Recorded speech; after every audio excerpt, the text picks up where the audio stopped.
In summer of 2024, we moved to London from New York City. We ended up living in this street called Royal Crescent in W11, West London, just off Holland Park.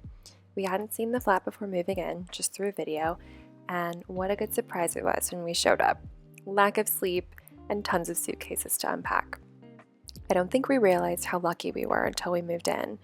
It wasn't massive, but it had this quiet charm to it. Tall ceilings, big old windows, and it just felt homey. We were excited to make it our own. Coming home to it after a long day of work, leaving it to head to a fun dinner with friends, or just exploring, it felt like the right location for us. Mornings were my favorite. Light would pour through the big windows. Evenings had beautiful sunsets. You'd occasionally hear the dog bark or the cars honk, but otherwise it was a very peaceful way to see London. We got into a rhythm pretty quickly, waking up early, going on morning walks, stopping to grab our morning beverages. The spots on our high street became our favorites. It was a little pocket for us in a very busy city. The neighborhood was just so easy to love. Holland Park was basically in our backyard. We'd go there for walks to clear our heads or just to sit a bit, people watch. It was so much green space to have quickly. Supermarket of Dreams became our go-to to grab and go, coffees or groceries, having so many incredible products and produce from all over the UK and Europe.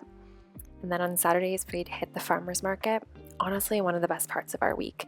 So much great local produce, meats and poultry, fish, and the infamous tomato stall that we couldn't stop going to. It changed our minds about buying so much from chain grocery stores and instead embracing what was in season. We had a favorite restaurant nearby, Canteen, nothing overly fancy, but really solid food. And one of those places you could walk in, get a table, and have delicious food and wine. I think what made the area special wasn't just the big stuff, it was the little parts that made it feel special and unique to us. Our morning walks, spotting our favorite homes, and the adorable cats and dogs along the way.